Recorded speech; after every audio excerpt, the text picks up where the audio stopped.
उपजिल्हा रुग्णालयात केंद्रीय आरोग्य राज्यमंत्री भारती पवार यांच्या हस्ते 20 बेडचे फील्ड हॉस्पिटल या इमारतीचे उद्घाटन मोठ्या थाटामाटात झाले। मात्र चांदवड उपजिल्हा रुग्णालयात घडलेल्या काही महिन्यापूर्वीच्या घटना लक्षात घेता पुढचे पाठ मागचे सपाट अशी परिस्थिती झाली आहे। कारण प्रहार संघटनेचे जिल्हाध्यक्ष गणेश निंबाळकर यांनी 1 महिन्यापूर्वी व्हेंटिलेटर उपलब्धता, डॉक्टर उपलब्धता या प्रश्नांना वाचा फोडली होती। त्याबाबत मात्र केंद्रीय आरोग्य राज्यमंत्री डॉक्टर भारती पवार या काहीच बोलल्या नाहीत। काही महिन्यापूर्वी मोरे नामक बालिकेला सर्पदंश झाला होता, तिला व्हेंटिलेटरची आवश्यकता होती। मात्र चांदवड उपजिल्हा रुग्णालयातील 25 व्हेंटिलेटर आजही बंद अवस्थेत आहे। याकडे कोण लक्ष देणार असा सवाल चांदवडची जनता आता विचारते आहे।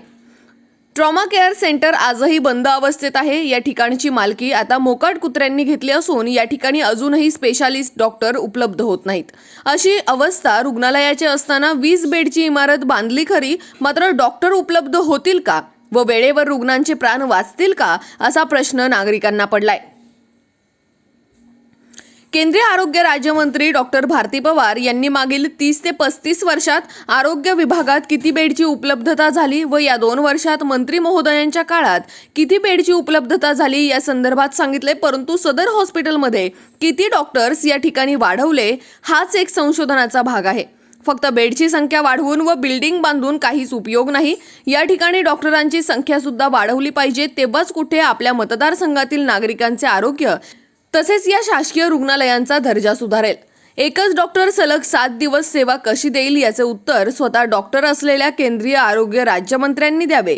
त्यामुळे प्रत्येक विभागाला किमान 2 ते 3 डॉक्टर्स या ठिकाणी उपलब्ध व्हावे ही मागणी चांदवडकर करत आहेत। सदर उपजिल्हा रुग्णालयात sonography, CT scan, MRI, digital x-ray या व अशा अनेक सुविधा उपलब्ध नाहीत। याकडे मंत्री महोदयांनी लक्ष देणे गरजेचे आहे। आणि आपणही आपल्या या कार्यक्रमानंतर मी तुमच्याशी चर्चा साधते। सांगायचं एवढंच आहे की नरेंद्र मोदींचं सरकार आल्यानंतर काही जबाबदाऱ्या प्रत्येक सरकार पार पाडत असतं, पण त्या ठराविक वेळेत झाल्या तर त्याचा जनतेला कसा फायदा होतो याचं एक उत्तम उदाहरण आपल्या या चांदवड तालुक्याच्या फील्ड हॉस्पिटलच्या निमित्ताने मी सांगेल। डॉक्टर थोरातांनी बरंच काही चांगलं डिटेल मांडलंय। बघा, स्वातंत्र्यानंतर इंग्रजांनी भारताला सोडून गेल्यानंतर मी कोणावर टीका नाही करत, पण एक जनतेचं आपण देणं लागतो। या माध्यमातून इथे RH सुरू झालं 86 मध्ये। 86 मध्ये सुरू झालं 30 बेडचं हॉस्पिटल।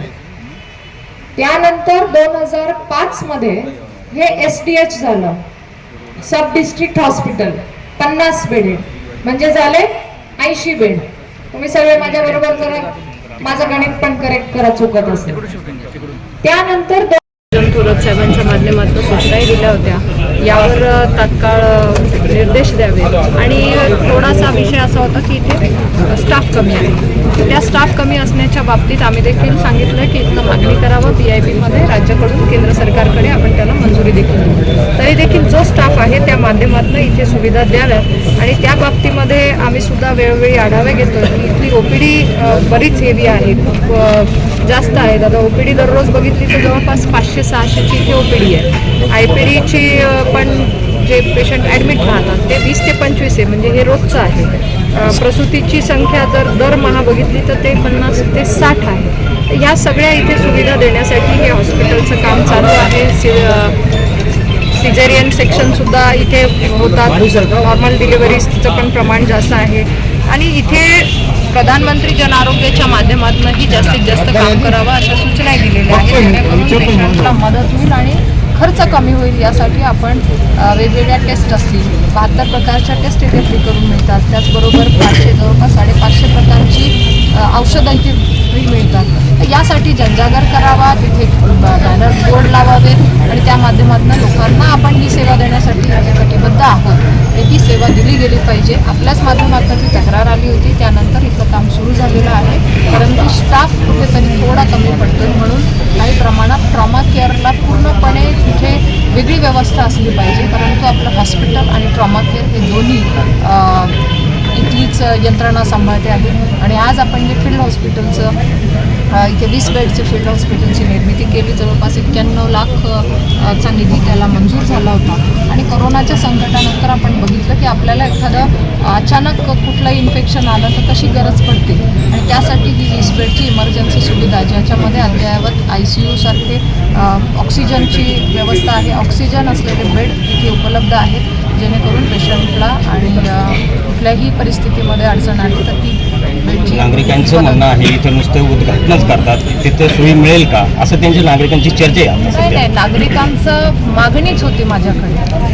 नागरिकांचीच मागणी होती की इथली बेड संख्या ताई कमी पडते, आमचा तालुका आपला तालुका मोठा आहे आणि त्या मागणीच्या याच्यानुसारच ही मंजूर करण्यात आली. मागणी असेल तरच सरकार तिथे काम करत असतं. मागणी नसते तर कदाचित इथे ती संख्या वाढवली नसेल आणि मागणी आल्यावर जेव्हा काम मंजूर होतं त्याचं सरकारी शासकीय याच्यामध्ये उद्घाटन पण करायचं असतं जेणेकरून लोकांनाही वाटलं पाहिजे की आम्ही मागणी केली आणि त्यानंतर हे उद्घाटन झालं. उद्घाटन हे काय कुठल्या पॉलिटिकल याचा व्यवस्थेचा भाग नाही आहे, हा जनजागृतीचा भाग आहे. हे लोकांना वाटलं पाहिजे की सरकारने आमच्यासाठी आज काहीतरी व्यवस्था केली. लोकांना हा विश्वास आला पाहिजे की इथे उद्घाटन झालं म्हणजे कुठली तरी व्यवस्था इथे वाढलेली आहे. त्या माध्यमातून इथे काही कमी पण असू शकते, त्याही बाबतीत आम्ही काम करतो आहोत. तर मला वाटतं जनतेची मागणी आहे इथे संख्या वाढवली पाहिजे आणि मीच माझ्या भाषणात सांगितलं 37 वर्षामध्ये मागच्या 37 वर्षामध्ये याच रुग्णालयाला फक्त 100 बेड होते.